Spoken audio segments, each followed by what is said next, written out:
Bueno, el día de hoy, viernes 13 de diciembre, siéntense por favor, vamos a platicar sobre el estudio que hizo en su momento COFEPRIS sobre los vapeadores para que nuevamente esté disponible la información. Hoy la doctora Armida Zúñiga es la directora de COFEPRIS y ella fue quien realizó este estudio. Entonces, ella nos lo va a explicar con todo detalle. Después está Claudia Curiel, que es la secretaria de Cultura, y nos va a platicar, ya aprobado el presupuesto, la mejora que van a tener las escuelas del INVAL y del INA. Y también está Bulmaro con la cápsula de Suave Patria, pero hoy vamos a tener dos pequeñas cápsulas también antes de terminar de nuestros paisanos y paisanas en Estados Unidos. Adelante, por favor, doctora. Con su permiso, presidenta, buenos días a todas y a todos. Voy a presentarles los resultados de un estudio realizado en la Comisión Federal para la Protección contra Riesgos Sanitarios, la COFEPRIS, relacionado con la identificación de sustancias y su asociación con daños a la salud, estas sustancias presentes en los vapeadores, ¿sí? Los vapeadores, bueno, son unos dispositivos cuyo uso se ha incrementado en los últimos años, y la gran preocupación que tenemos desde el gobierno y desde la Secretaría de Salud en particular es que son dispositivos que están siendo cada vez más utilizados entre niños, entre jóvenes, y que son dispositivos que al usarse generan una gran cantidad de sustancias tóxicas que son nocivas para la salud. Bajo esta premisa es que nos dimos a la tarea de realizar un primer estudio en el año 2022 en la COFEPRIS. Para ello se tomaron muestras de vapeadores provenientes de todo el país, de las 32 entidades federativas, porque COFEPRIS tiene un programa justamente para la vigilancia de este tipo de productos. A la fecha se han asegurado más de 35,000 de estos productos en un gran número de visitas que se hacen en todo el país. Entonces, de estos productos se tomaron muestras y se entregaron al Laboratorio Nacional de Referencia de la COFEPRIS. Ahí un grupo de expertos químicos, expertos técnicos, científicos, desarrollaron una metodología para hacer la identificación, es decir, saber cuáles compuestos contenían estos vapeadores. De tal manera que identificamos, primero, el fabricante de cualquier producto de uso y consumo humano debe declarar en la etiqueta el contenido del mismo. Y en estos productos, en estos vapeadores, estaban declarados solamente 3 de estos productos, que son los que se señalan en la lámina: la glicerina, el propilenglicol y los saborizantes, ¿sí? Estos dispositivos tienen diferentes sabores, se presentan además como una forma atrayente por estos sabores que contienen. Pero el resultado del estudio, que se realizó por una técnica conocida como cromatografía de gases, identificamos más de 30 de estas sustancias, entre las cuales se encuentran el dimetil éter, que es utilizado como disolvente en productos de limpieza, el tolueno, que se usa para hacer pinturas, diluyentes de pinturas, esmaltes de uñas, barnices, el butirato de etilo, que se utiliza en fragancias, en limpiadores para bañeras, azulejos y superficies de inodoros, el gileno como agente de limpieza, diluyente de pinturas y barnices, la acroleína, que se utiliza en la síntesis de diversos productos químicos, y el benceno, que se usa en la industria de los solventes. Esto generó gran preocupación. Estamos hablando que nos toca desde COFEPRIS proteger la salud de las personas, y reitero, al ser estos productos que se venden como productos inocuos, generó una gran preocupación el identificar que contenían una gran cantidad de sustancias tóxicas para el ser humano.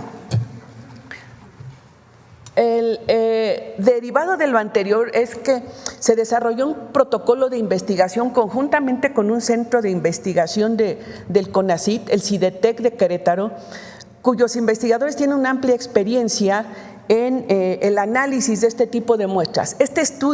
Los resultados de este estudio fueron recientemente publicados en el mes de septiembre en una revista de carácter internacional relacionada con los temas de efectos en el ambiente y daños a la salud.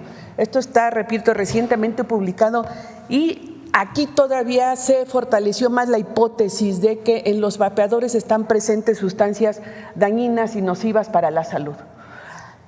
El vapeador tiene una cápsula donde contiene las sustancias químicas que son las que después de que se produce la combustión se forma el vapor. En las sustancias químicas originalmente presentes en el vapeador se identificó y se cuantificó, que fue un gran avance en este proyecto de investigación. Se identificaron entre 13 y 71 compuestos.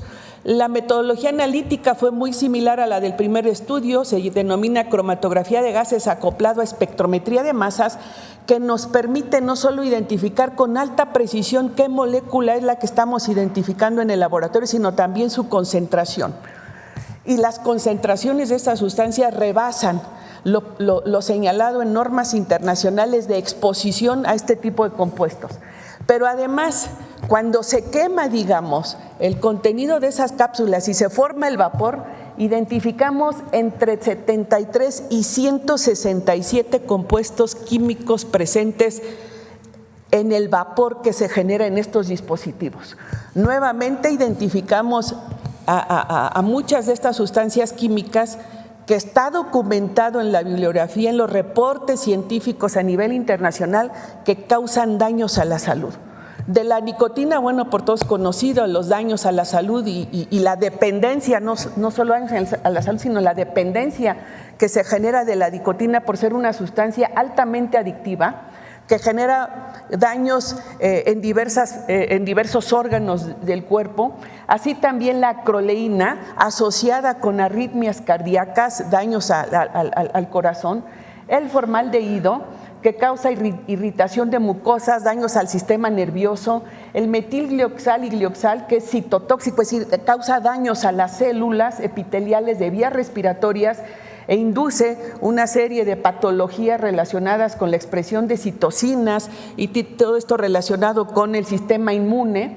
Así también se identificó en este estudio la presencia en concentraciones altas de un grupo de compuestos que les llamamos los BETEX, por su denominación benceno, tolueno y gilenos.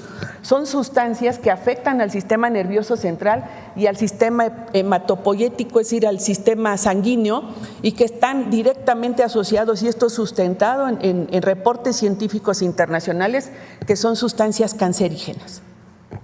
Así también se identificó acetaldehído, que es un compuesto que en asociación con alcohol y tabaco se clasifica como un carcinógeno del grupo 1, es decir, una sustancia cuya evidencia científica demuestra que es productora de cáncer. Así también el dimetiléter, que es irritante de ojos, y podríamos hablar de todas estas 167 compuestos, su concentración que se identificó en estos vapeadores y la asociación con los daños a la salud. Bueno, es importante mencionar que una vez que las sustancias químicas contenidas en el cartucho de estos dispositivos se queman, es decir, se produce la combustión para formar el vapor, se produce una gran cantidad de sustancias químicas derivados de esa reacción alimentada por calor. Hay muchos estudios que se siguen realizando a nivel mundial, hay muchos estudios a nivel mundial que demuestran que los vapeadores contienen sustancias nocivas para la salud.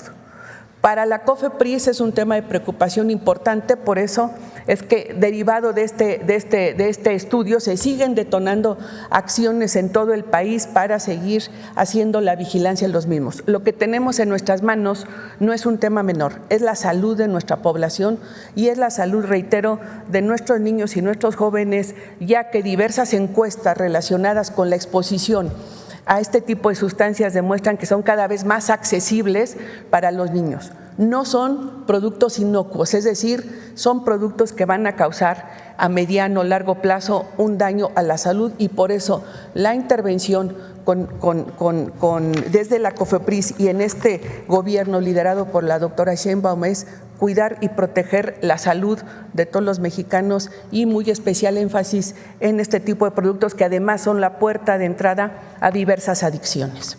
¿Sí? Muchas gracias. Adelante, Claudia. Con su permiso, Presidenta. Muy buenos días. Hoy vamos a presentar el eje de educación artística, que es uno de los prioritarios de la política cultural de esta Secretaría, que se presentó ya hace meses a la Presidenta, y que con un diagnóstico que realizamos con el equipo del INVAL y Educación Artística, visitamos todas las escuelas, son más de 38, y ahorita voy explicando más detalle las de iniciación artística, y nos reunimos con la comunidad estudiantil, docente y administrativa para trabajar en un plan integral que pueda fortalecer a las escuelas de educación artística. Bueno, estas escuelas fueron el resultado de la educación posrevolucionaria cardenista, donde se fortalecen las instituciones y se intervienen escuelas de educación artística de alto perfil, innovadoras, que fueron por mucho tiempo sustanciales en este tema. Por ejemplo, tenemos el conservatorio, que es histórico, que estaba desde 1866, y después, con la creación del INVAL y del INA, empiezan a aparecer las escuelas más relevantes y más importantes para el patrimonio y el cuidado y la investigación, como va a ser la ENA, como van a ser todas las escuelas profesionales del INVAL. Durante esos años fueron centrales, pero a partir de los años 80, los gobiernos neoliberales, hay un abandono muy importante de esta infraestructura y pues se pierde el interés en una vocación muy importante que queda históricamente relegada, que tiene que ver con los profesionales del arte, con la importancia de estas instituciones como corazón formativo de vocación nacional para todo el país. En estas escuelas no solo se formaron grandes artistas de nuestra historia actual, sino también participaron como docentes. La labor de los artistas y la docencia es muy cercana, por lo cual las escuelas son centrales en ese sentido.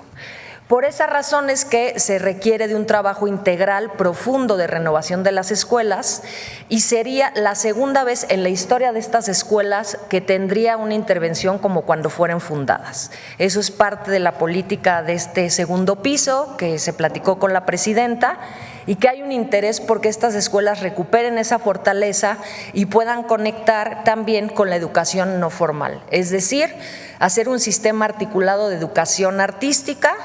Están los semilleros, vamos a trabajar también con la SEP, que se presentará en otro momento cuando lo instruya la Presidenta, y están las escuelas del INVAL. Entonces está lo formal, lo no formal, y lo que queremos justamente es articularlo como una estrategia de transformación nacional, la más ambiciosa, donde va a haber iniciación artística como nunca antes.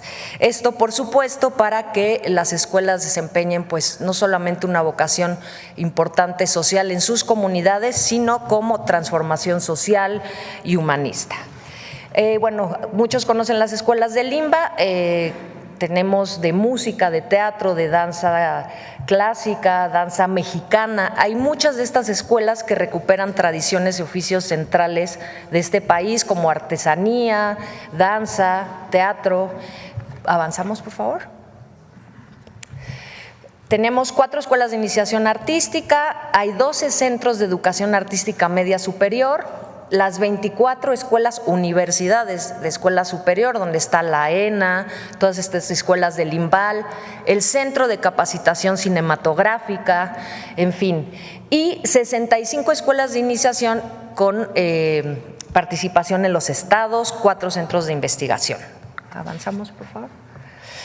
En el INAH están todas estas universidades centrales y, por ejemplo, también está adscrita la Secretaría de Cultura, la Orquesta Carlos Chávez y 4 centros de investigación, como mencionaba, que son importantes para profundizar en el trabajo artístico a nivel nacional.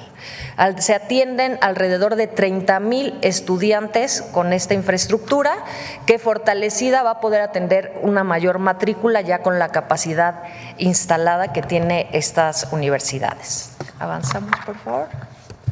¿Cuáles van a ser las acciones centrales después de este plan de trabajo y diagnóstico que hemos realizado con estudiantes, docentes y administrativos?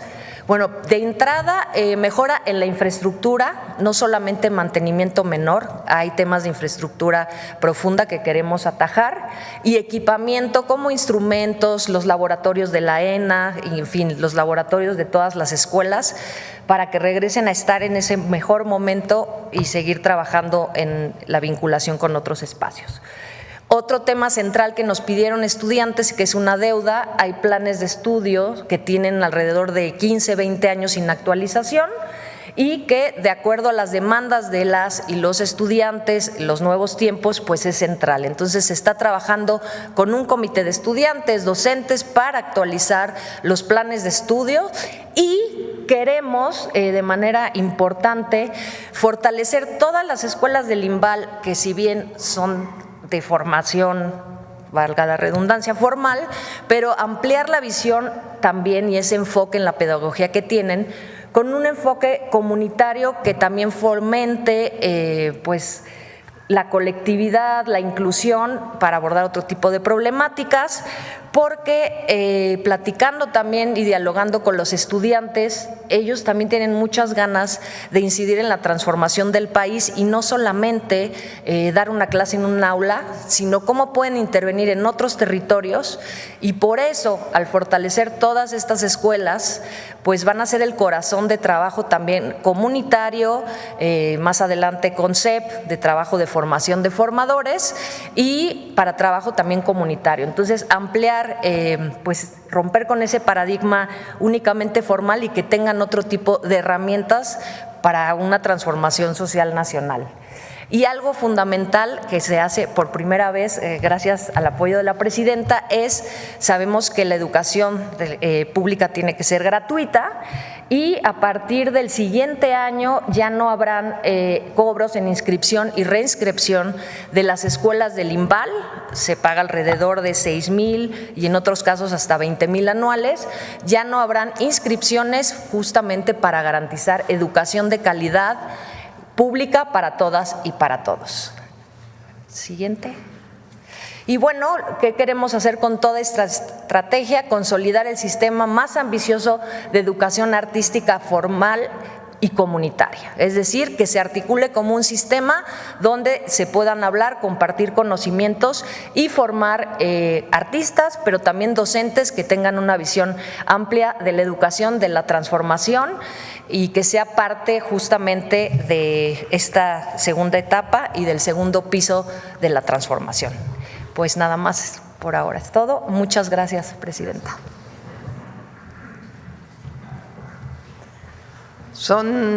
Ayer se aprobó el presupuesto de egresos de la Federación. Repito nuevamente para que no haya ninguna duda, hay recursos para salud, hay recursos para educación, desde la inicial hasta la superior.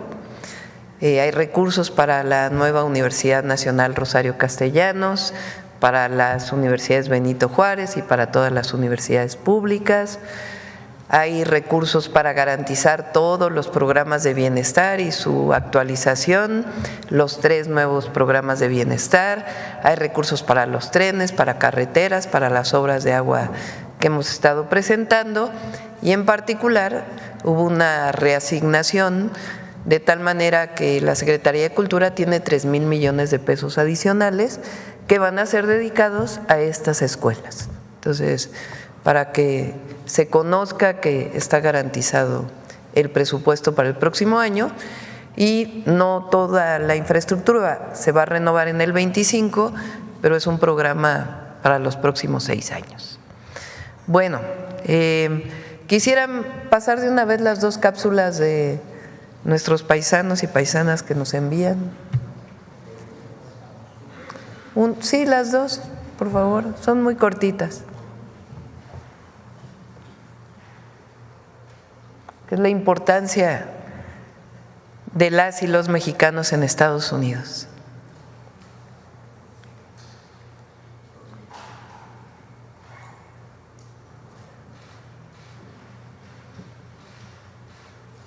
¿Sí las tienen o?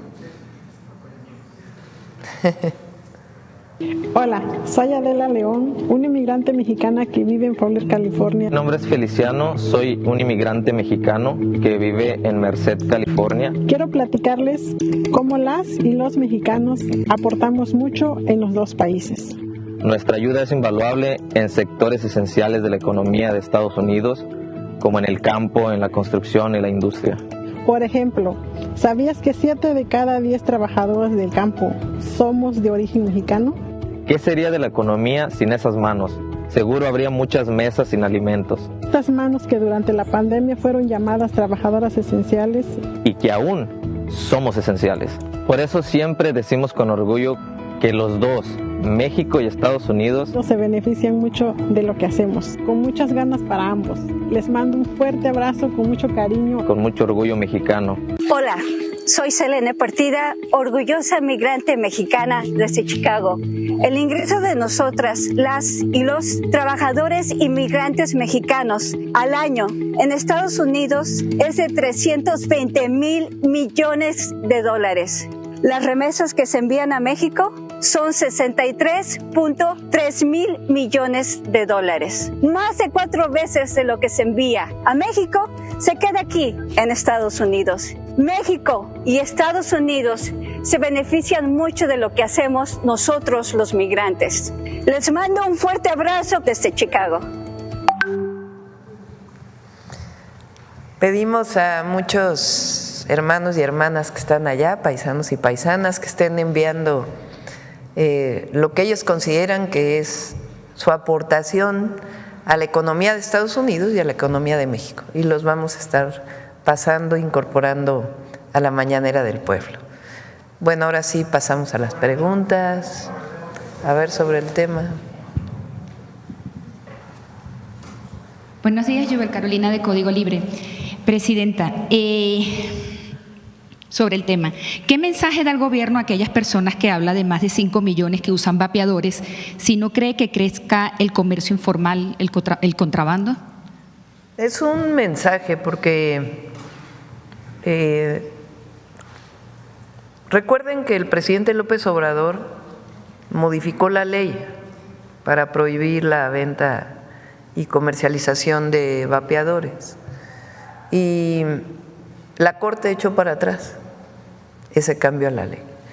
Entonces envió esa reforma constitucional para que quede claro que hacen mucho daño a la salud. Entonces ya fue aprobado y pues ya nos va a corresponder a través de COFEPRIS y de las instancias de inspección, pues que no se comercialice. Pero es un mensaje muy claro de que a todos los jóvenes, las y los jóvenes, adolescentes que usan los vapeadores, vean nada más las sustancias que tiene. Es que el efecto de la utilización de vapeadores pues parece que es menor que el cigarro y resulta que hay sustancias que hacen muchísimo daño a la salud. Y la estrategia, por lo menos el contrabando que se vende en las calles, en el metro, ¿cómo se puede? Tiene que haber su estrategia de inspección, pero es importante que se mande este mensaje. Ok. Presidenta, de la mercancía que entró ilegal al país, las autoridades de Sonora realizaron el decomiso más grande de productos chinos, más de 1 millón de piezas. ¿Esto va a continuar? ¿Tiene alguna relación con lo que platicó con el presidente Donald Trump? No, no tiene relación. La Secretaría de Economía está haciendo estas acciones con algunos de los estados. Digamos que el contrabando o la entrada ilegal de productos tiene varias maneras de controlarse. Uno es a través de las aduanas, que también estamos desarrollando distintas acciones con el objetivo de disminuir al máximo la entrada de productos ilegales que no pagan impuestos, además, y al mismo tiempo pues que paguen los impuestos que se tienen que pagar. Y por otro lado, pues ya en la venta en distintos lugares. Pero es una acción importante que tiene que ver con pues disminuir el contrabando y al mismo tiempo el control de las aduanas para incrementar ingresos. Por último, Presidenta, ¿hay alguna invitación para la toma de, una invitación para usted, para México, para la toma de protesta en Venezuela el 10 de enero? Hasta donde entiendo no hemos recibido. Sí. Gracias. Adelante. Gracias, Presidenta. Fernando Mejía, de Grupo 7 Noticias. Retomando nada más un poquito lo de los vapeadores, me gustaría preguntar qué tipo de sanciones implementarán para evitar su distribución, ya que, bueno, como sabemos, ahí todavía, a raíz de lo que nos comentaba de Andrés Manuel, aún vemos este tipo de productos en la calle, ¿no? Entonces, ¿qué tipo de sanciones se implementarán para los que lo venden, incluso para los que todavía lo llegaran a consumir? Sí, tiene que venir la ley secundaria para que vengan todas las sanciones. Gracias, Presidenta. Para continuar, el presupuesto de egresos de 2025 incluye nuevos programas como la pensión de mujeres de 63 y 64 años y la contratación de médicos para visitar los domicilios. ¿Cómo garantizar la ejecución eficiente de estos recursos y la cobertura de los programas? Como se garantizan todos los programas, uno a uno, no hay intermediarios. La intermediación de organizaciones sociales o la orientación del uso de un programa social como un tema clientelar para el uso de ese programa para beneficio de un partido político quedó en el pasado. Y la gran mayoría de los programas son universales, es decir, es para todos y para todas. Y no hay intermediación de nadie, es directo, del gobierno al ciudadano, a la ciudadana, a los niños o a las niñas. Entonces, para las mujeres de 63 y 64, después vamos a ir 60, 61 y 62, ya se registraron, son cerca de 1 millón de mujeres que se registraron, y van a tener su apoyo a partir de la distribución de las tarjetas del Banco de Bienestar que vamos a realizar en enero y en febrero del próximo año. Entonces, 1 millón de mujeres van a recibir este beneficio, todas las mujeres de 63 y 64 años. Después, todos los adolescentes que van a secundaria pública, todos y todas, van a recibir su beca de 1,900 pesos a la familia bimestral, más 700 pesos por niño y niña. Son todos y todas, y a partir de enero comienzan a distribuirse las tarjetas en las escuelas. Y la contratación de médicos y médicas del bienestar que van a estar visitando adultos mayores, a los 12 millones de adultos y adultas mayores, y a los cerca de 1 millón o más de 1 millón de personas con discapacidad que van a estar yendo a sus casas. Ese programa inicia en febrero, más o menos. En enero es la capacitación y en febrero inicia, y es para todos y para todas. Muchas gracias, Presidenta. En otro tema, el día de ayer Guadalupe Tadei anunció que no se instalarán las 170,000 casillas debido a restricciones presupuestales. ¿Qué opina sobre esta situación y cómo garantiza que todos los ciudadanos puedan ejercer pues su derecho al voto, ya que pues no se dice que no se van a instalar? Yo creo que sería muy bueno que el INE dijera en qué va a gastar, porque ellos originalmente pidieron más presupuesto que en el 2024. Recuerden que 2024 fue el año de la elección más grande que había habido en la historia de México. Junio fue la elección más grande que haya habido en la historia de México. Eso significó pues todas las casillas, significó financiamiento a partidos políticos, financiamiento a candidatos y candidatas, es decir, muchas cosas que no va a haber en la elección a personas del Poder Judicial. No va a haber financiamiento a campañas y en este caso, pues la pregunta es, ¿en qué se va a gastar? Los partidos políticos no tienen un financiamiento adicional como es en la época de elecciones. Para que ustedes tengan una idea, 7,000 millones de pesos, que es el monto que se planteó y que se aprobó en el presupuesto de egresos de la Federación, es lo que costó los 2 cablebuses de la Ciudad de México. 7,000 millones de pesos es lo que costó 2 veces el trolebús elevado de 8 kilómetros que se hizo en la Ciudad de México.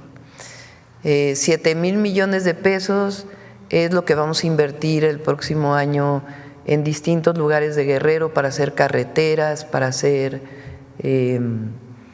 la mejora del sistema de agua potable de Acapulco. 7,000 millones de pesos es muchísimo más de lo que recibe más de la mitad de los estados en su inversión anual. Entonces, si se dan estos 7,000 millones de pesos, pues la pregunta es, ¿quieren más? Hablan de por lo menos 2,000 millones de pesos más. Yo creo que es importante informarle al pueblo de México en qué se destinan, porque pienso, ¿no? ¿En qué se pueden destinar? En las urnas, ¿cuánto puede costar una urna? En las boletas, que ahí sí puede haber un gasto especial porque las boletas tienen su característica de seguridad que deben tener. Capacitación. Ahora, la mayoría, o bueno, los servidores que van a estar en las casillas, pues son voluntarios, igual que en las elecciones. No va a haber representación de partidos políticos. Entonces la pregunta es, ¿cómo van a destinar estos 7,000 millones de pesos que la Cámara de Diputados les asignó? Que sea público, abierto, que lo conozca el pueblo de México, y si requieren más recursos, ¿por qué requieren más recursos? Entonces no es nada más decir requiero 10,000 millones de pesos, sino ¿por qué requieres 10,000 millones de pesos? Por ejemplo, son muchísimos candidatos y candidatas que van a salir, que tienen que salir publicados cuando uno va a votar, porque son en algunos casos pues más de 500 candidatos y candidatas. Pues tiene que haber un librito donde vengan los nombres de los candidatos y una papeleta donde uno va a firmar, una boleta donde uno va a votar, en donde tiene uno que apuntar 5 nombres de mujeres y 5 nombres de hombres. ¿Cuánto cuesta el librito? ¿Cuánto cuesta las boletas? Entonces, si clarifican cuáles son los costos de la elección, pues el pueblo de México, no solo el gobierno, puede enterarse por qué están pidiendo 10,000 millones de pesos. Entonces, esa es la solicitud, que el INE transparente la elección y por qué dicen que van a reducir a la mitad el número de casillas. Entonces, en la medida que transparenten eso, pues el pueblo de México puede saber por qué se gasta tanto en la elección. Muchas gracias, Presidenta. Para terminar, usted ha sido reconocida como la mujer más poderosa, la 4ª mujer más poderosa del mundo y la primera de Latinoamérica. ¿Qué significa este reconocimiento para usted? Pues repito, es un reconocimiento al momento histórico que estamos viviendo, que es tiempo de transformación, segundo piso de la 4ª transformación y la fuerza que tiene nuestro movimiento, el apoyo popular a la 4ª transformación y al mismo tiempo pues que es tiempo de mujeres. Muchas gracias, Presidenta. A ver por acá. ¿Qué tal, Presidenta? Buenos días, Alejandro Cabral de la Asociación Mundial de Radios Comunitarias y de Política de Rock and Roll Radio.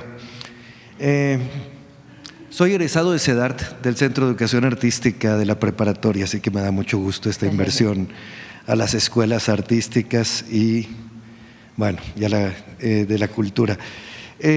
Como parte de los medios comunitarios, nos preocupa un poco en qué va a derivar el nuevo organismo que se va a hacer cargo de las funciones que tenía el IFT.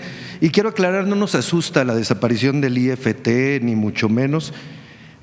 Sin embargo, no nos han explicado qué organismo se va a hacer cargo específicamente y sobre todo en su composición, y me refiero a una parte de su composición que nos parece altamente relevante. El otorgamiento y la sanción de las concesiones, tanto de radio como de televisión, nos preguntamos si va a depender de un consejo o si va a ser un funcionario desde su aislamiento en un escritorio quien va a tener esa decisión. Y nos preocupa porque el anterior consejo, el del IFT, no nos representaba, a final de cuentas era un consejo ciudadano, pero no había una representatividad, se ha acusado en distintos foros, de los medios comunitarios, no había un conocimiento, se fueron entrenando en el camino. En Argentina hace un tiempo hicieron un experimento, cuando eran más pro derechos que hoy, por cierto, y incluyeron en el consejo consultivo, que aún continúa, para sancionar a las concesiones, a un representante de los medios comunitarios, a un representante de los medios indígenas, a un representante de los medios públicos o a una persona que tuviera amplio conocimiento en estos sectores. No tendría que salir directamente de nosotros, de las radios, pero sí nos preocupa esto, si se ha pensado en un consejo principalmente. El IFT divide sus funciones en 3 instituciones. Una se va a la agencia digital, la parte más técnica.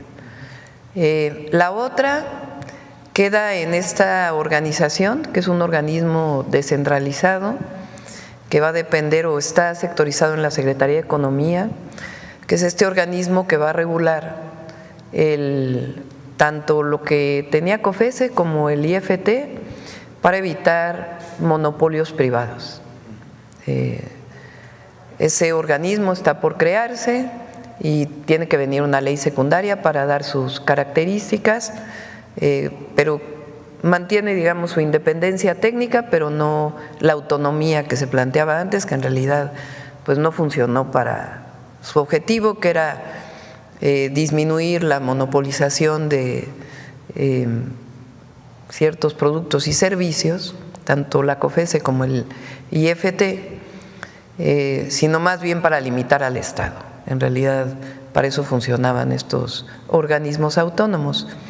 Entonces, se divide una parte en la agencia digital, la parte más técnica, la otra parte en este organismo para la regulación, sobre todo de las concesiones privadas, y el otro queda en comunicaciones, infraestructura, comunicaciones y transportes. Ahí es donde va a estar principalmente el tema de las radios comunitarias. Entonces ahí podemos platicar con gusto para ver cuál es el mejor esquema para que puedan tener el desarrollo que se requiere. Muy bien. Por otra parte, Presidenta, hace poco nos enteramos de un grupo de estudiantes de la UNAM, son estudiantes muy jóvenes ellos, en la Universidad Nacional Autónoma de México, entre los que hay un estudiante sonorense, de ahí es que yo me enteré, de mi radio está en Hermosillo, Sonora, y están desarrollando un biopesticida que incluso ya ganaron un concurso internacional, y nos señalaban estos muchachos que han batallado con los recursos para la elaboración de las pruebas para poder seguir concursando y para poderlo comercializar en algún momento, ¿no? Para poderlo distribuir. Sabemos que es uno de los principales riesgos que tiene el campo, el uso de pesticidas que son nocivos para la salud, y ellos lo están relacionando específicamente con una plaga que es muy común en México, y lo están desarrollando a partir de productos biodegradables. Entonces me voy a permitir pasarle la información a Paulina, si le parece, para ver si se les puede apoyar. Sí, claro que sí. Y por último, un tema que yo traigo desde los inicios del gobierno del presidente Andrés Manuel López Obrador y que ha venido caminando pero muy lento. Yo no sé si sea el elefante reumático, si sigue reumático en su gobierno, si ya lo lograron mover un poco. Le platico rápidamente. El caso de la guardería ABC tiene un componente completamente diferente a otras tragedias que han sucedido en la historia de nuestro país, y es que no solo hay víctimas y causantes de la tragedia, sino que además hay un tercer sector que son los héroes que rescataron a los niños de la guardería ABC. Al principio teníamos detectados 4 o 5 de ellos, tal vez eran 9, algunos, un par ya fallecieron, desafortunadamente van 15 años de la tragedia, y le solicitábamos al presidente que se les incluyera como víctimas, que se les diera algún apoyo, y esto surgió de uno de ellos, el Cayetano, se le conoce, al cual un grupo de ciudadanos tuvieron que reunir recursos privados para poderlo operar de una hernia porque no tenía servicios médicos gratuitos, y trabaja de ayudante de albañil, una persona que rescató por lo menos a 15 niñas y niños, y que hoy algunos de ellos le agradecen su vida, ya son muchachitos de 18, 19 años. Ya entrando su gobierno, esto ha tenido cierto seguimiento, se ha atorado en varios momentos porque no se ha podido hacer el censo de todas estas personas, hombres y mujeres. Y entrado su gobierno, hubo una entrevista con la directora de Derechos Humanos del Seguro Social para ver de qué manera se les podía apoyar. Sin embargo, esto sucedió ya pues hace un tiempo, fue en la transición entre cuando usted ya era presidenta electa, y no se les ha vuelto a llamar, me señalan. Además de que no se ha hecho el censo completo. Estamos en toda la disposición de apoyarles a reunir a la gente, de apoyarles con este registro, pero sí me parece que el pueblo de México les debemos ya no solo una disculpa, sino un reconocimiento, que no sea una estatua, sino un cambio en su futuro. Le comento a Arturo Medina, que es el subsecretario de Derechos Humanos, de él depende la Comisión de Víctimas y de Búsqueda, y vamos a ver exactamente, para poder recibir un apoyo de la Comisión de Víctimas hay una ley, no es discrecional, digamos, a quien sea el director o directora de la comisión. Hay una ley que establece cuáles son los criterios, pero merecen un apoyo. Entonces le vamos a decir a Arturo para que pueda revisar el caso, si te parece. Acá, a ver. Va a haber tiempo para todos y para todas. Buenos días, señora presidenta. Buenos días a todos los presentes. Elides Fernández, de Noticias del Movimiento Conciencia y colaboradora del programa radiofónico Iztaccíhuatl en el Sendero de la Luna, así como del canal de YouTube Animales con Derechos, uniendo causas, conectando derechos. Hoy traigo para usted 2 preguntas y una tarjeta de Navidad muy especial.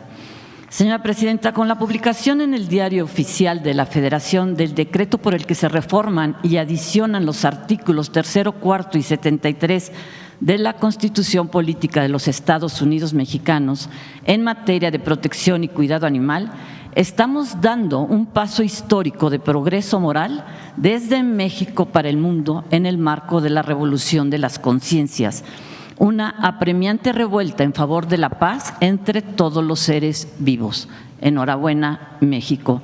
Ahora el reto en lo inmediato está en elaborar la Ley General en materia de bienestar, cuidado y protección de los animales, que regirá en todo el país de conformidad con los principios de progresividad y del espíritu que emana de la Constitución en lo tocante a prohibir el maltrato animal y en el entendido de que el Estado mexicano debe garantizar su protección.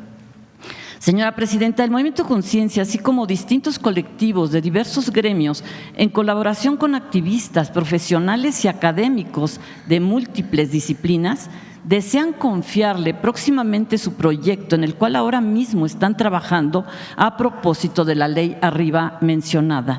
El proyecto, aseguran, estará fundamentado en una realidad social, en la ciencia, en la ética, en el derecho y en nuestra Carta Magna. Desde luego también los que están elaborando el proyecto participarán, si se les permite, en los foros correspondientes. La pregunta, señora presidenta, es, ¿podría el Movimiento Conciencia confiarle en fecha próxima dicho proyecto para que usted lo haga llegar al Congreso de la Unión? Así tendrían la certeza, dicen, de que habrá sido recibido debidamente y que el Congreso lo tomará en consideración para expedir la Ley General en materia de bienestar, cuidado y protección de los animales. Sí, con gusto lo revisamos.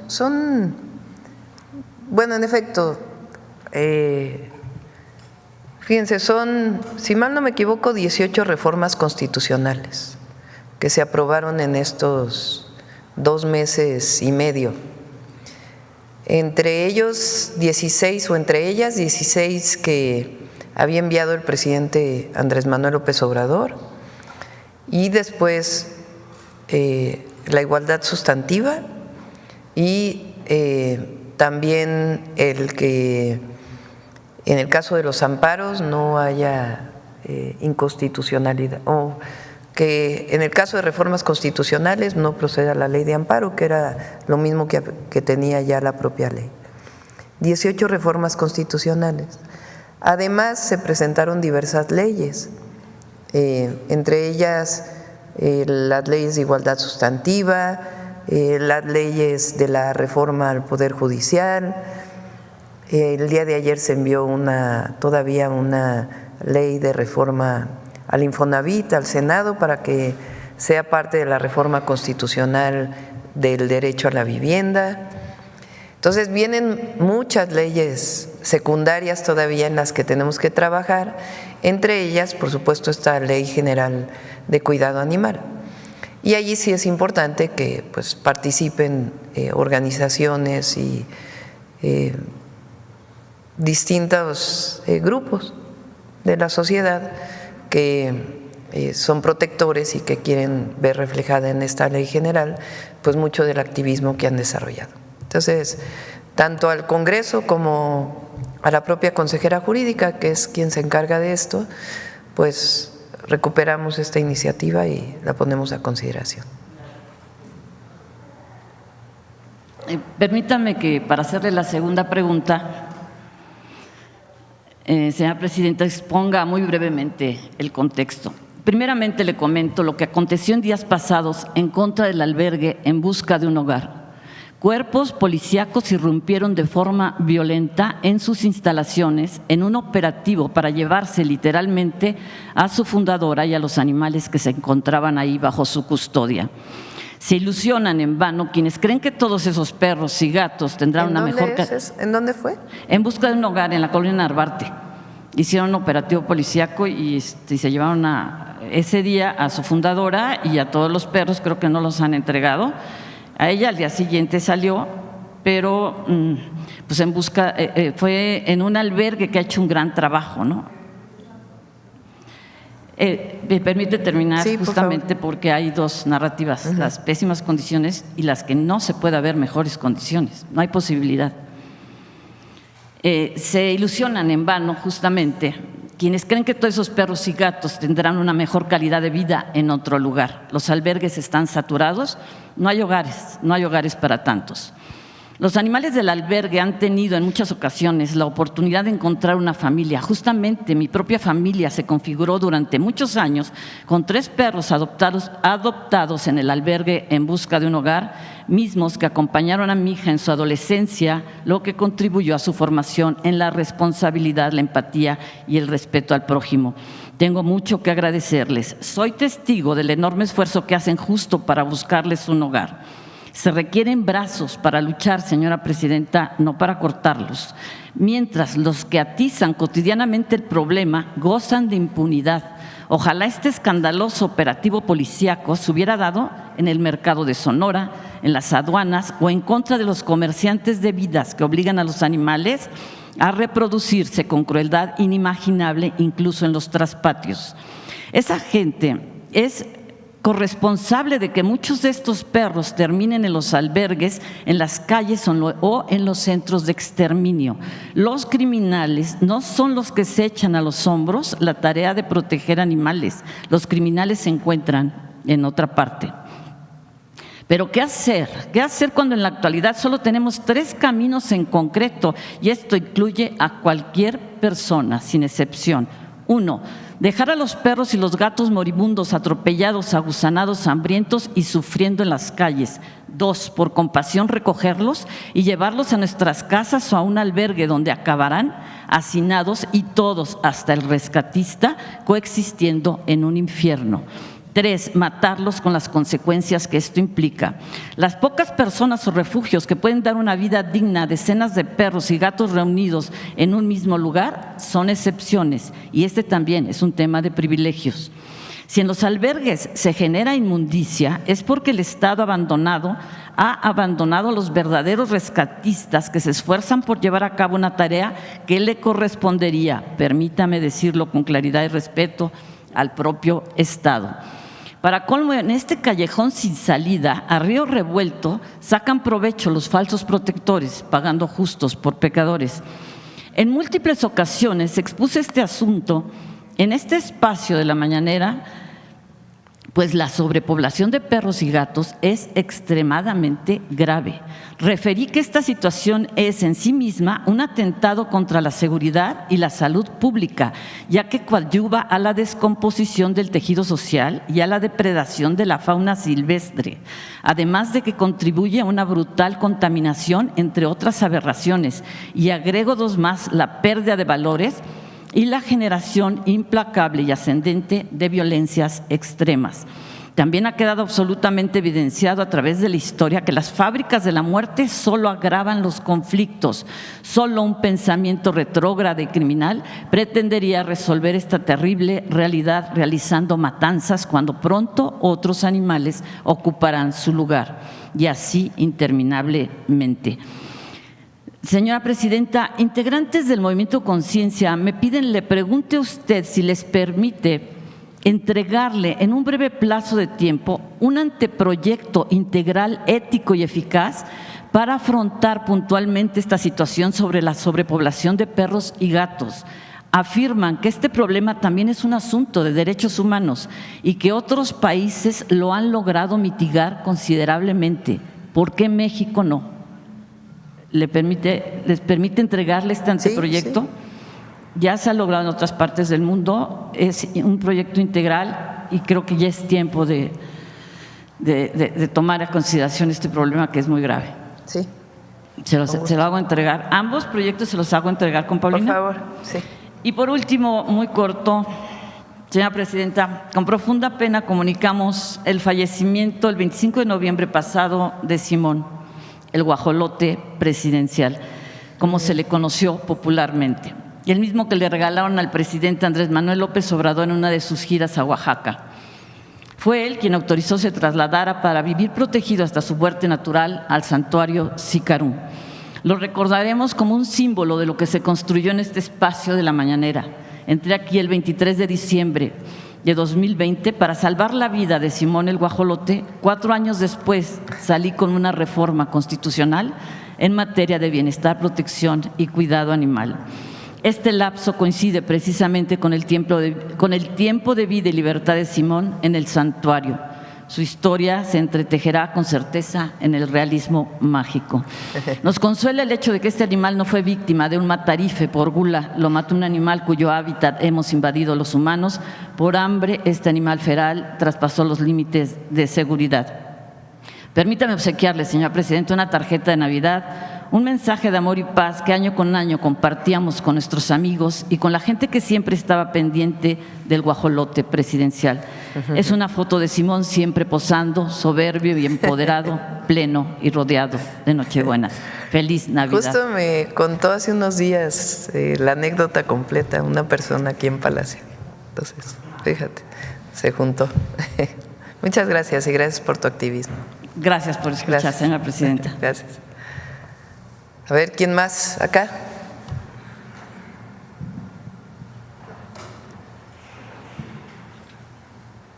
Buenos días, Presidenta. Atzayacatl Cabrera del Sol de México. Yo tengo algunas preguntas sobre el tema de áreas naturales protegidas. Me gustaría preguntarle, en el sexenio pasado se hizo la declaratoria de 50 áreas naturales protegidas nuevas.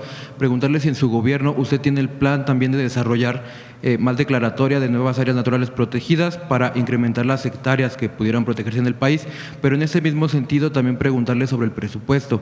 En este caso, para el 2025 la CONAMP apenas va a recibir 1,001 millones en promedio con las 98 millones de hectáreas. Cada hectárea tendría como aproximadamente 10 pesos. Preguntarle también si considera que esto es suficiente.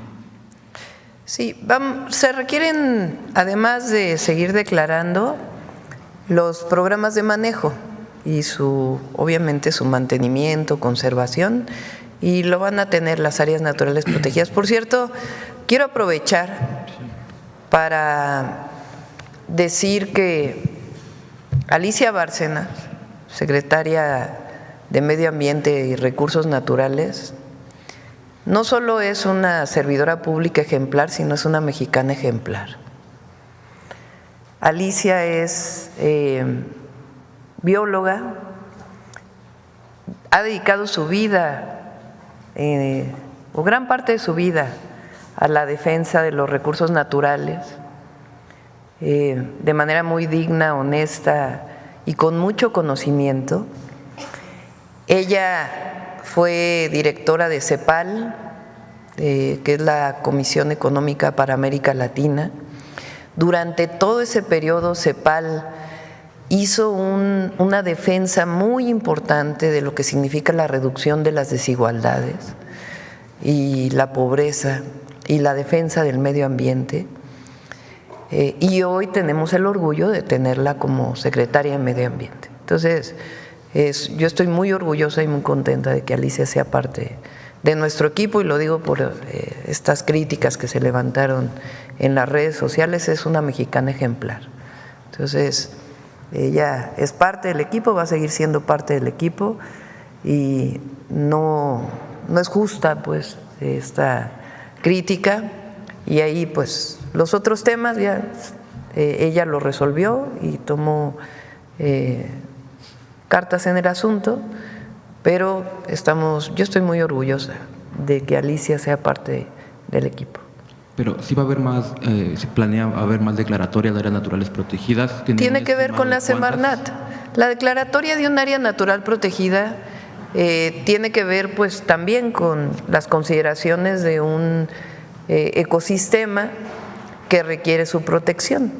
Entonces, estas declaratorias pues tienen que ver con el trabajo de la Semarnat, de la Comisión de la CONAMP, que es la Comisión Nacional para Áreas Naturales Protegidas, que tiene bajo su cargo los planes de manejo y la conservación de estas zonas. Comprendo. Y por otro lado, Presidenta, hace más o menos un mes comentó que su gobierno estaba analizando si se iba a continuar con la descentralización de las instituciones federales, saber si ya hay como alguna actualización, alguna decisión tomada sobre este proyecto, y qué va a pasar, por ejemplo, con algunas de las sedes que pues han estado como un poco abandonadas, como es el caso de el edificio de Pemex que iba a ser para Conagua en Veracruz. Voy a checar bien lo del edificio. Hasta donde entiendo se le iba a dar a la Secretaría de Marina, pero necesito revisarlo. Este es lo que tengo en este momento en mente.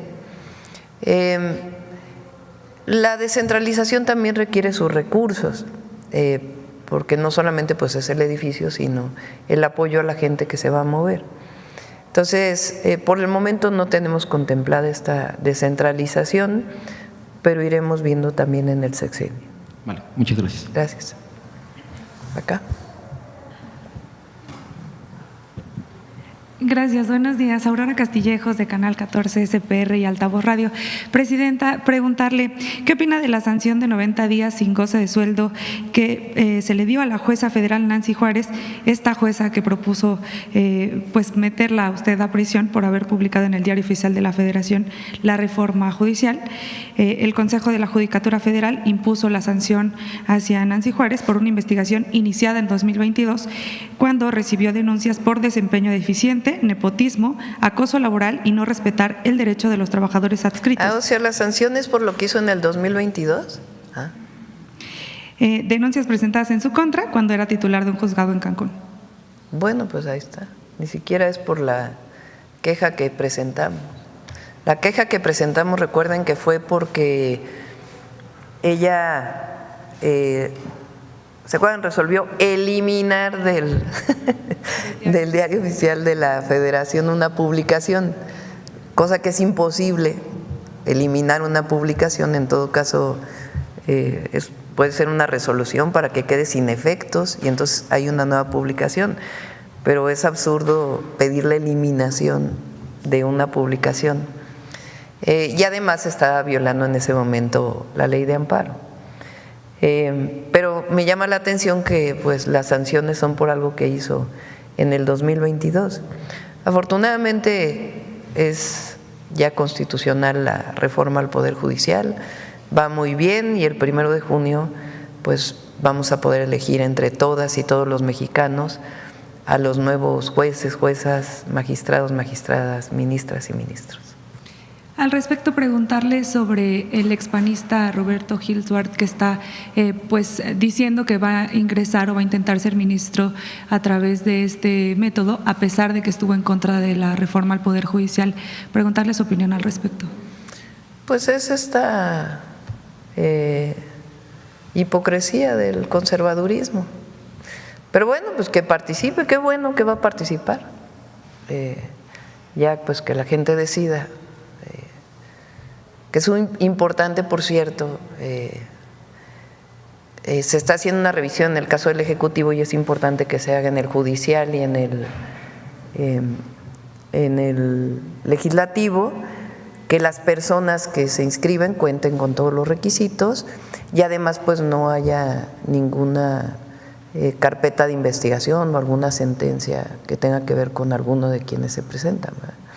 Entonces, qué bueno que va a participar. Ya se arrepintió de que estaba en contra de la reforma al Poder Judicial, yo creo, ¿no? Quiere decir que ya recapacitó. No sé qué piense su partido. O ya no sé de qué partido sea, también, porque ya ven que están renunciando muchos al PAN, al PRI, al PRIAN, pues ya quieren formar un nuevo partido político organizado por Claudio X González, el Junior, ya para que no digan, parece que hay muchos que se están saliendo y van a formar este nuevo partido. No sé Gil Schwartz a dónde se vaya a quedar, en qué partido político, pero qué bueno pues que recapacitó. Gracias. En otra pregunta, la secretaria de Gobernación sostuvo una reunión con legisladores a la que se sumaron representantes de todos los partidos políticos. En la reunión se mostró apoyo para su gestión desde la formación de un frente común en contra del tráfico ilegal de armas en Estados Unidos a México. ¿Qué planteará este frente común y si ya hay acciones previstas? Rosa Isela dijo que iba a haber un frente común. Pues entiendo que eso fue lo que entiendo que la reunión iba a ser con legisladores de Morena, se sumaron otros legisladores de otros partidos y pues esto se supone es una de las cosas que se hablaron. Se supone que hizo un llamado a que hubiera un frente común para evitar que entraran armas de Estados Unidos a México de manera ilegal. Estamos haciendo un trabajo. Recuerden que 75% de las armas incautadas en distintos operativos vienen de Estados Unidos. En Estados Unidos pues es muy liberalizada la venta de armas, hay incluso ferias de armamento en distintos lugares donde se pueden comprar armas. Y hay pues grupos criminales en México que adquieren armas en Estados Unidos y que las pasan de manera ilegal a México. Entonces, así como Estados Unidos pide que, y vamos a cooperar y a coordinarnos con respeto a nuestras soberanías, que no entre tráfico de drogas de México a Estados Unidos, pues de igual manera, en su momento en el entendimiento bicentenario lo pidió el presidente López Obrador y nosotros vamos a insistir en el diálogo con el presidente Trump que se evite la entrada de armas de Estados Unidos a México. Que haya la vigilancia necesaria, porque estas armas pues terminan en manos de la delincuencia y al final lamentablemente pues terminan en personas asesinadas o en lesiones por disparo de arma de fuego. ¿Y qué decirle a los mexicanos sobre precisamente esta posición que tienen pues los partidos políticos, que ellos mismos lo dicen, no hay colores en este tema, no hay partidos políticos y al final hacen pues una unión de México en la defensa hacia Estados Unidos. Pues qué bueno. En México hay diferencias políticas con diferentes actores, hay partidos políticos que defienden proyectos de nación distintos y hay formas de hacer política también distintas. Eso se llama democracia. A todos estos que están diciendo que en México no hay democracia y que hay autoritarismo, pues no habría libertad de expresión, no habría libertad de manifestación, de reunión, de publicación, hay libertades. Y hay posiciones distintas que se manifiestan no solo en las cámaras, por la representación popular, sino libremente en las redes sociales, en los medios de comunicación. Entonces, en México hay democracia y hay diferentes posiciones políticas y se defienden esas posiciones y hay que defenderlas. Nosotros defendemos nuestro proyecto de nación que estamos encabezando. Pero hay temas en donde coincidimos. Todos coincidimos en que hay que defender, por ejemplo, el tratado comercial con Estados Unidos, o la gran mayoría. Entonces, ahí coincidimos. Ahora que hubo la reunión del Consejo de Seguridad, pues también coincidimos en que todos le tenemos que entrar de diferentes formas a encabezar la seguridad y la paz en cada uno de nuestros estados y en mi caso desde el Gobierno de la República. Y ahora pues hay acuerdo también en hacer un frente común frente a esta posibilidad que yo ya la veo más remota de que se puedan imponer aranceles o tarifas, como se llama en Estados Unidos, a México por el tema de la migración o por el tema del tráfico de fentanilo. Entonces, qué bueno que así como hay diferencias, pues también hay entendimientos y que se haga este frente común frente a la defensa de nuestro país. Por cierto, hay muchos comentócratas que dicen lo contrario, casi que están llamando al intervencionismo. Hubo ahí un tuit de Cuadri que la verdad ya ni lo vamos a poner porque no vale la pena. Pero hay otros, leí hace poco, no voy a decir su nombre, pero de alguien que fue gobernador del Banco de México, que decía es que qué bueno que llegó el presidente Trump, porque así se va a debilitar internamente Morena. Así como que ¿qué tiene que ver una cosa con la otra? Y además es como llamar a que desde Estados Unidos hay intervencionismo en las decisiones políticas de México. Muchos, pero qué bueno que ahora, pues en la reunión donde estuvo la secretaria de Gobernación en el Congreso, más bien manifestaran lo contrario. Me contó ahora Rosicela en el gabinete que incluso muchos de los senadores panistas plantearon que iban a hacer frente común con la presidenta. Entonces, en ese caso, pues qué bueno que lo planteen de esa manera, porque frente a la defensa, aunque tengamos diferencias en los modelos económicos, coincidimos en que el TEMEC es un instrumento que ayuda a nuestro país. Entonces, pues es bueno que haya esta manifestación por parte de la oposición. Y ya nada más retomando el tema sobre el Consejo Nacional de Seguridad, Presidenta, usted mencionó o hizo un llamado a los gobernadores de todo el país a estar presentes en temas de seguridad, que se comuniquen con sus fiscalías, saber, esto no había sucedido en nuestro país, pero saber a qué acuerdos se alcanzaron ese día y a qué se comprometieron también los gobernadores. Pues las y los gobernadores se comprometieron a ayudar, a poner de su parte. Se tomaron varios acuerdos en el Consejo Nacional de Seguridad. A ver si Marcela después nos pasa los acuerdos para que los puedan tener. Tiene que ver con la orientación de los presupuestos de los fondos que van a seguridad, a los estados y a los municipios, y algunos otros acuerdos. Y de mi parte hubo un llamado a que se asuma la coordinación de los gabinetes de seguridad. Es muy distinto cuando un gobernador o gobernadora encabeza los esfuerzos de seguridad. En nuestra visión, desde la atención a las causas y desde la acción que tienen que tener las policías estatales, las fiscalías estatales y los propios tribunales, a cuando lo delega, particularmente aquellos estados que tienen altos índices delictivos.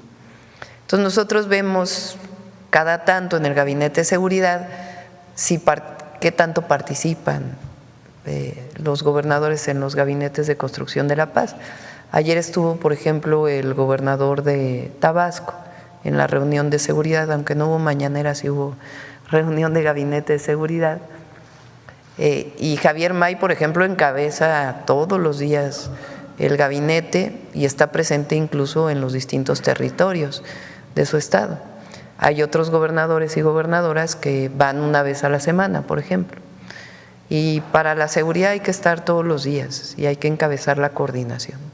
¿Qué gobernadores no están realizando esas reuniones de seguridad?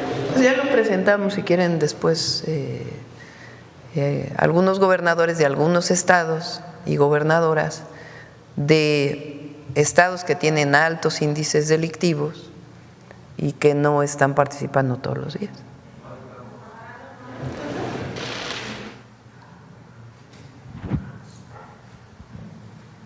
Buenos días, Presidenta. Buenos días, Hans.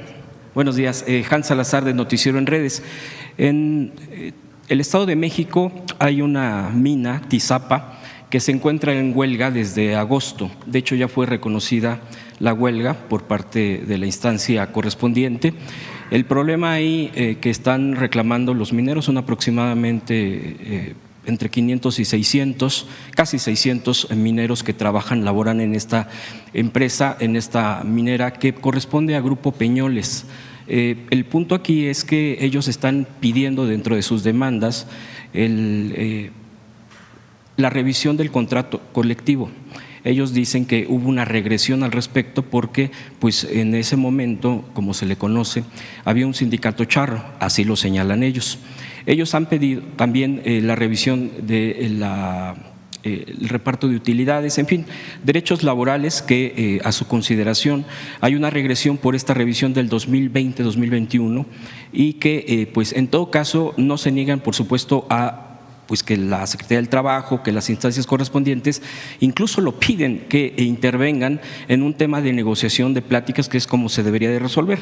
La empresa, señalan ellos, incluso está publicado ya en varios medios hace unos meses, donde la propia empresa se niega al respecto, se niega a darles espacio de plática, de negociación, y dicen que están contratando en contra de la propia ley pues trabajo de outsourcing, por medio del esquema outsourcing. Habría que revisar todo esto, obvio que se señala que se está cuestionando, porque bueno, pues el desgaste siempre es a lo que le apuestan generalmente las empresas grandes como estas, y aunado a esto preguntarle, Presidenta, bueno, pues si se pudiera revisar este caso.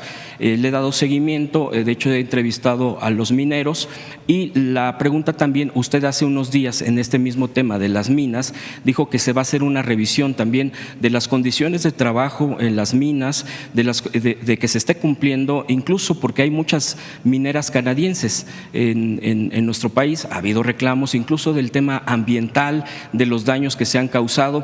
Preguntarle si se va a dar algún tipo de presentación de trabajo al respecto, de diagnóstico de cómo se lleva a cabo esto. Y lo voy a poner en claro, el tema del Tratado de Libre Comercio, del TEMEC, también se pudiera estar, se pudiera estar integrando este tema, a propósito de que por lo menos hasta ahorita está integrado por México, Canadá y Estados Unidos. Sería mi primer tema. Le comentamos a Marat sobre el caso para que pueda revisarlo, y también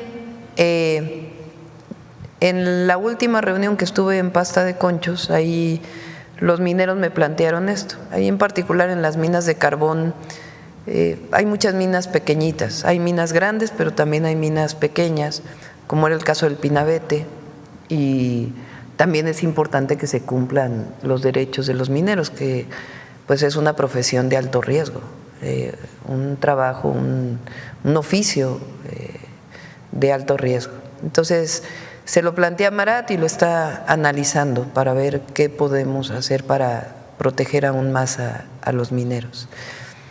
Y por otro lado, sobre las minas canadienses, en efecto, me tocó hace ya muchos años en San Luis Potosí, cuando terminó el plantón de reforma, se hizo el 2006, se hizo el gobierno legítimo con el presidente López Obrador. Ahí hizo un gabinete del gobierno legítimo, a mí me tocó ser secretaria del Patrimonio Nacional. Y ahí se hizo la defensa en su momento, en el 2008, de la reforma que querían hacer Calderón para privatizar Pemex y Comisión Federal de Electricidad. Pero también nos daba tareas territoriales el presidente. Entonces a mí me tocó estar en Querétaro y San Luis Potosí con Pedro Centeno, hoy diputado, en su momento director del ISSSTE. Y en aquella época pues íbamos a San Luis Potosí y estaba justamente el movimiento de la minera San Javier, una minera canadiense que terminó con el cerro que es el escudo, el Cerro de San Pedro, que es el escudo de San Luis Potosí. Ese cerro ya no existe. Recientemente, ahora que fui a San Luis Potosí, entre quienes nos recibieron en el aeropuerto estaba un compañero que tuvo que pedir asilo a Canadá por la persecución que tenía del entonces gobernador de San Luis Potosí, de Los Santos, creo que se llamaba, en contra de los activistas. Y desde entonces decíamos que las mineras canadienses pues tienen que cumplir lo que cumplen en Canadá, cualquier empresa, y es parte del tratado. Que se instale en México pues tiene que cumplir, claro, con las características legales de cada uno de los países, pero ambientalmente tiene que cumplir con lo mismo. Ahora la minera San Javier está por cerrarse ya se llama de otra manera, ya no es San Javier. Ahora que fui a San Luis Potosí, el gobernador me comentó pues que ya se requiere el cierre. Entonces le comenté justo a Alicia Bárcenas que se revisara, porque para cerrar una mina a cielo abierto pues requieren cumplir con todas las condicionantes ambientales que se plantearon en su momento. Entonces es lo laboral, son los trabajadores, y también es lo ambiental que deben de cumplir cualquier minera.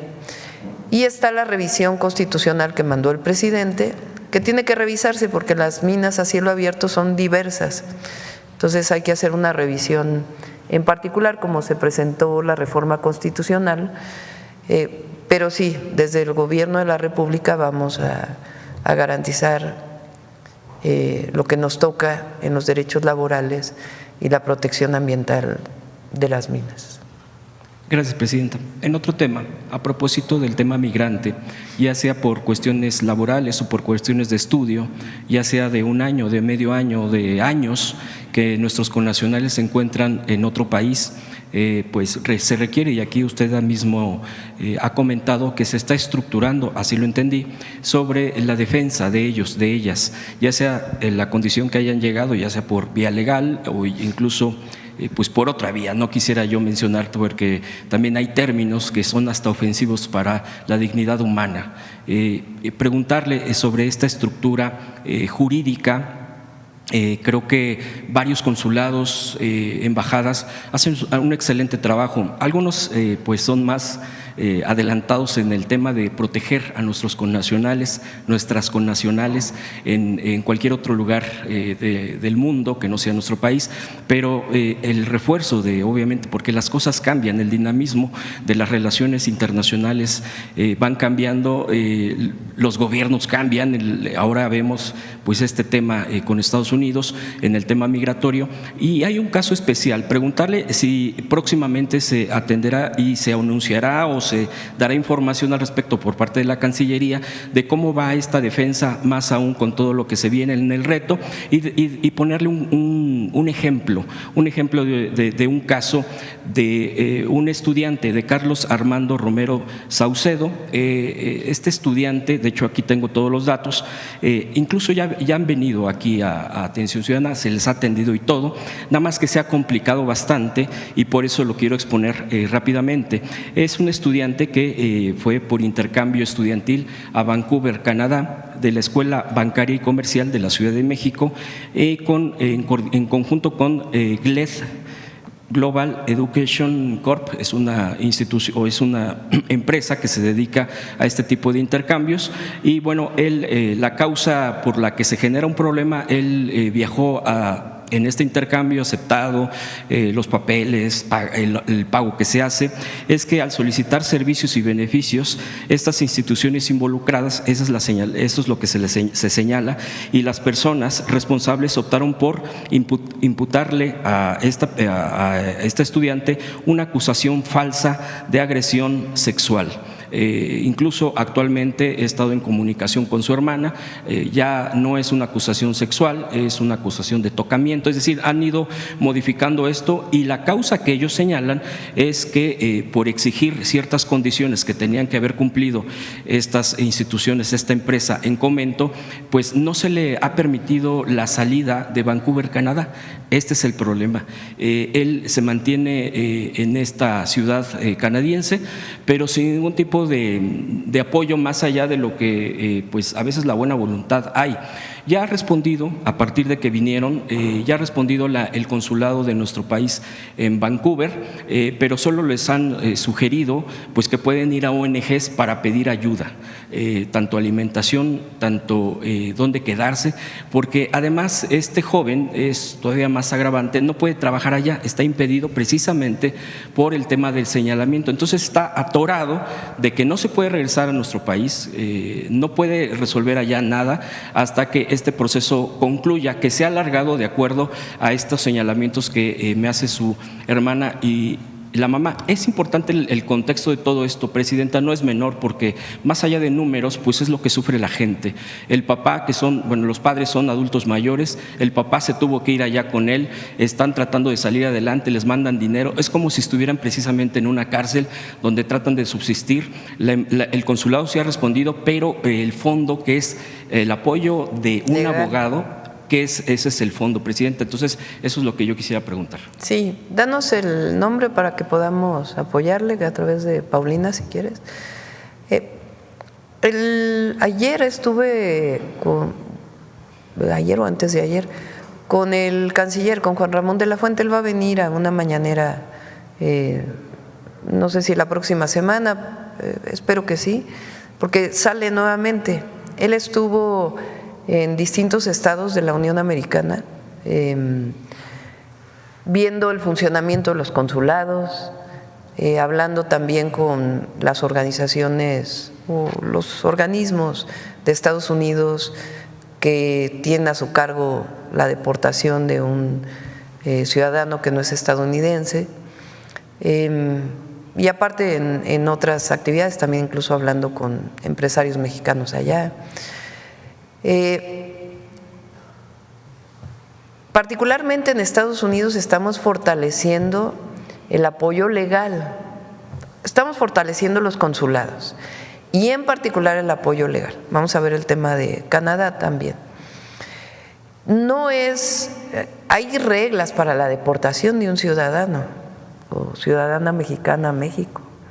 No es así de que los detenga la policía y los pone en la frontera ese mismo día. Hay normas, hay reglas que se tienen que cumplir y razones por las cuales son deportados. Entonces, esta información se la vamos a dar a todos los paisanos y paisanas allá, los mexicanos y mexicanas, y que tengan el número de teléfono. Incluso hay una aplicación telefónica de los consulados para que puedan ser atendidos en caso de que sean sujetos de una deportación. Aparte de lo que vamos, evidentemente nosotros siempre vamos a defender a los mexicanos allá, y por eso los videos de la importancia de las y los mexicanos en Estados Unidos. 7 de cada 10 trabajadores del campo tienen origen mexicano de primera o de segunda generación, es decir, o nacieron en México o son hijos e hijas de mexicanos. Es decir, si no hubiera esos trabajadores, no habría comida en la mesa de los estadounidenses. Y también hay empresarios y hay trabajadores de la construcción y de fábricas que si no estuvieran allá, pues la economía de Estados Unidos sufriría graves problemas. Pero de todas maneras, si llega a haber una deportación, nosotros nos estamos preparando en México para darle la bienvenida a los mexicanos y mexicanas que tengan todo lo que requieran, y también el apoyo legal en Estados Unidos para que sepan en qué condiciones y qué tiene que ocurrir en caso de que los puedan deportar o garantizarles sus derechos para que ellos digan, este es mi derecho y de esta manera no puede ser. Entonces, estamos trabajando en todo ello y en particular en el caso de Canadá, de este chico, lo revisamos. Gracias, Presidenta. Y por último… Los 4 nombramientos que hizo ayer mexicanos titulares en el exterior, ¿nos podrá dar algún comentario al respecto, entre ellos el exgobernador Ortega? Sí, había un nombramiento que estaba desde marzo, embajador de Jordania, creo. 2 mujeres del servicio exterior que son nombradas cónsules, y Rutilio Escandón, que va de cónsul a Miami. Rutilio, pues es, además de ser un compañero que viene con nosotros del movimiento de toda la vida, tiene la capacidad, si es que se dan circunstancias especiales, pues de apoyar a todos nuestros hermanos y hermanas allá en Miami. Entonces, puede como un acuerdo. Por último, Presidenta, y otro de los casos que hemos revisado es, también se ha recurrido aquí a Palacio Nacional, es el tema de una paciente que desafortunadamente pues quedó con la necesidad de un respirador, tener la ayuda de un respirador. Ella se encuentra en el Hospital General.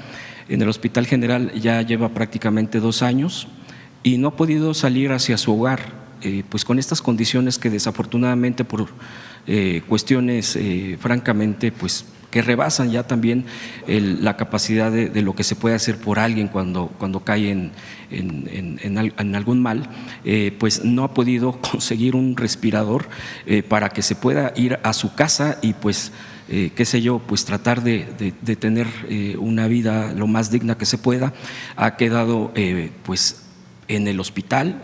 Generalmente, pues en estos casos yo he investigado y nos comentaban que es obviamente mucho más el riesgo que tiene ella, cualquier persona que se quede en un hospital más tiempo, pues las propias condiciones pues son extremas, porque pues por todo lo que tiene que atender un hospital.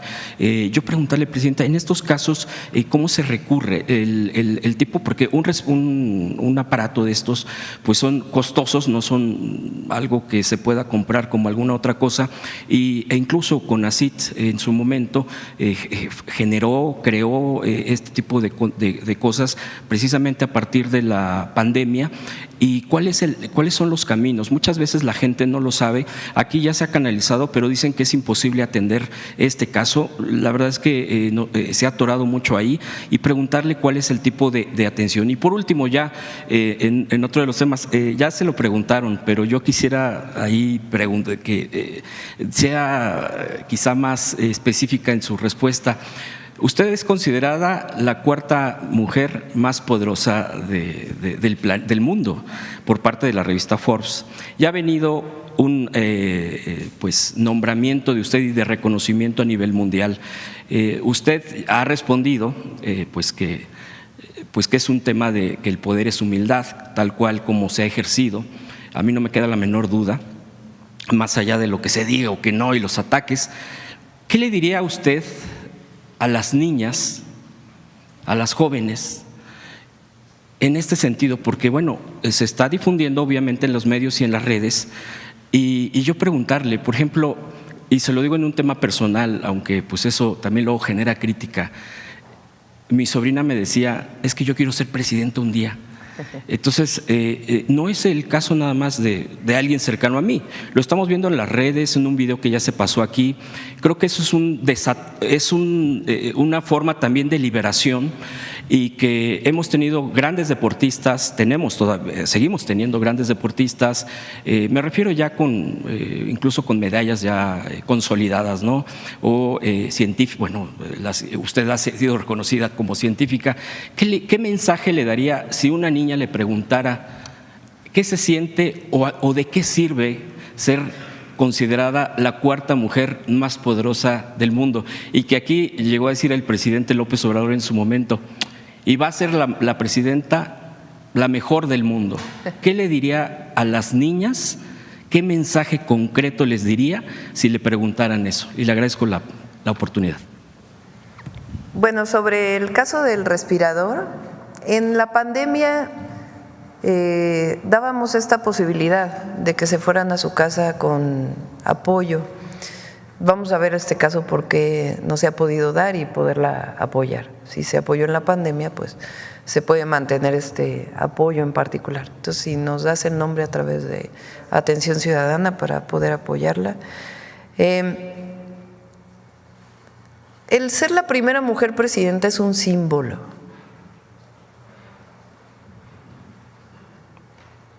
Ahora, no se debe quedar solo en el símbolo, en la protección de los derechos de las mujeres. Tenemos, como ya lo hicimos, pues llevamos a las mujeres a la Constitución. El otro día escuchaba, lo vi en las redes, a esta joven que entrevistó en su momento al presidente López Obrador y después me entrevistó a mí, Ina creo que se llama, ¿no? Que decía, la Constitución mexicana es la más feminista de todas después de esta reforma. Y sí, la otra manera en que yo lo dije es las mujeres llegamos a la Constitución. Y ahora ya se aprobaron todas las leyes secundarias que enviamos. Ahora se trata de que todo eso se cumpla, que no se quede en letra muerta. Por eso es no solo que llegue una mujer, sino qué significa también en la protección de los derechos de las mujeres que llegue una mujer a la presidencia. Pero es un símbolo. ¿Y en qué sentido lo digo? Y lo veo en las jóvenes cuando vamos a las asambleas, en los eventos. Estuve hace unos días en Puebla en un evento de jóvenes del Instituto Politécnico Nacional y yo veo las jóvenes que se entusiasman cuando se dice primera mujer presidenta. Los hombres también, no solamente las mujeres. Es un símbolo en el sentido de que a las mujeres crecimos, por lo menos en mi generación y más en la generación de mi madre y de mi abuela, crecimos con que nosotras teníamos limitada nuestra participación, no solo en política, sino también en espacios de la vida pública, más allá incluso en la vida privada, y que teníamos ciertas obligaciones como madres, como abuelas, como amas de casa, en donde a las mujeres les recaía el trabajo del hogar. Pero sobre todo esta idea de que las mujeres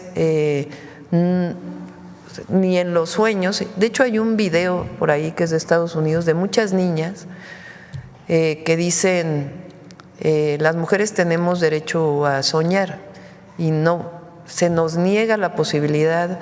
Hay un gap, le dicen en inglés, un espacio en donde ni siquiera se nos permite soñar. Es decir, ya no solamente están minados nuestros derechos, sino que culturalmente y en la perspectiva de la vida de una niña, pues parece como que no puede ser otra cosa más que ciertas profesiones, ciertos oficios, o ya en épocas anteriores que no podías estudiar o que no podías ni siquiera hacer algo más que ser ama de casa. Y el que llegue una mujer a la presidencia, además con el reconocimiento, y no es personal, es un movimiento de transformación. representamos un movimiento de transformación en el país. Por eso yo digo, es tiempo de transformación y tiempo de mujeres. Pero este momento que estamos viviendo es un reconocimiento de la dignidad de nuestro pueblo, del pueblo de México, que fue discriminado por todo el periodo neoliberal y antes, y que hoy reivindicamos con la reivindicación de nuestra historia, pero también la reivindicación de que las mujeres podemos soñar, no solo ser lo que queramos ser, sino tenemos derecho a soñar. Y eso es muy poderoso en una sociedad, muy poderoso, porque empodera a las niñas, a las jóvenes, y dice tenemos derechos. Y a los varones, y no hablemos hoy de la diversidad, en otra ocasión si quieren hablamos de la diversidad, pero a los varones, a los niños, a los jóvenes, pues también es una enseñanza de que las mujeres estamos en el mismo nivel, que no hay más y menos por el solo hecho de haber nacido mujer o haber nacido hombre. Entonces es algo muy poderoso, pero no en la persona, sino para el país. Y esa es parte de la transformación. Durante un tiempo, si recuerdan, decían, no, es que la cuarta transformación no reconoce los derechos de las mujeres. No es un tema que le interese a la cuarta transformación. Y hoy, pues es los derechos de todos y de todas. La época en que eran considerados mercancías, privilegios, o de la discriminación, del clasismo, del racismo, del machismo, quedó atrás. Y hoy estamos construyendo un país igualitario, en donde claro que el esfuerzo personal cuenta, porque también es pero nosotros no valoramos ni el dinero, ni el poder, ni la fama como el espacio de realización de una persona. La realización de una persona está en el trabajo por los demás. Entonces sí es un símbolo y representamos un símbolo. Por eso a mí lo que me gusta decir no es personal.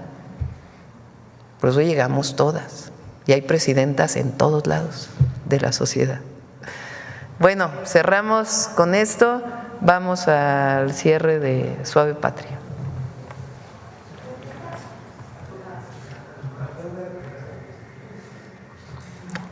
Ya cerramos hoy. Gracias, Presidenta. El lunes.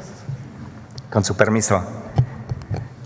Nacomichún, desde Palacio Nacional. Les acabo de saludar en la lengua Sensabi, una variante del mixteco que se habla en el estado de Oaxaca.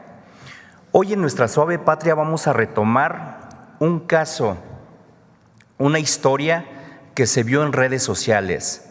Es la historia del viaje que hizo mamá Mimi, una cocinera originaria de Matadamas, Etla, estado de Oaxaca. Ella, junto con su esposo, viajaron al otro lado del mundo, a Japón, para ser más concretos, donde llevó a cabo toda nuestra cultura a través de los manjares oaxaqueños. Esto fue gracias también a la colaboración de cocineros y cocineras japoneses, que también ella les dio un poquito de las estrategias que tenemos aquí nosotros en la cocina tradicional. Si me lo permite, Presidenta, veamos la cápsula. Ella es Mimi. Junto a su esposo tienen un restaurante de comida tradicional oaxaqueña en Matadamas, Soledad, Etla. Este año se volvió viral en TikTok gracias a los videos que publicó de su viaje a Japón. Mimi viajó con su familia por invitación de un chef mexicano para mostrar las delicias de la comida oaxaqueña tradicional del otro lado del mundo. Cocinamos, hicimos el horno, fueron a traer hongos también para hacer el amarillo de hongos, fueron a cazar el venado, los chefs de ahí del Hokkaido pues ayudándonos a picar la verdura para el consomé, viendo qué más íbamos a hacer.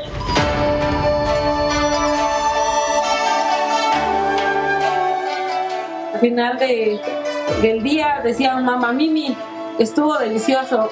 La verdad me quedo con eso de que me hayan llamado Mamá Mimi y que esa cultura que tienen ellos, ese respeto, también yo lo valoré mucho. Al momento ya no éramos desconocidos, nos integramos a Oaxaca, Japón, Oaxaca.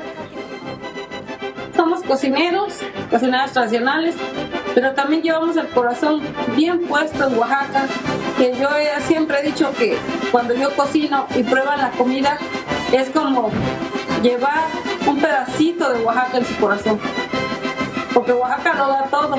Oaxaca da cariño, los abraza, los quiere, al mismo tiempo los acobija con ese cariño de textiles, de hermandad, de todo lo que tenemos en Oaxaca. Para mí sí es un orgullo cocinar cocina mexicana y más que nada oaxaqueño. Siéntanse acogidas por esta gastronomía mexicana que tenemos. Siéntanse orgullosas de cocinar siempre lo mexicano. Y al momento de mostrarlo, muéstrenlo con pasión, con cariño. Siéntanlo suyo, sientan a México siempre, siempre suyo. ¿Quién no está orgulloso de nuestra comida? Es rica, es saludable, pero también une corazones más allá de las fronteras. Para que el mundo sepa, nuestras cocineras tradicionales son guardianas de una tradición milenaria aquí en el pueblo de México. Por eso, desde Palacio Nacional les decimos ñuna, ñusa, achacacho, tabintio. Muchas gracias. Muchas gracias a todos y a todas. Hoy hay asamblea del IMSS y luego vamos a Chichén Itzá. Mañana vamos a inaugurar el tramo del Tren Maya de Escárcega a Chetumal y el domingo a la celebración de 1 año del Tren Maya. Gracias. No, ¿cómo creen? No.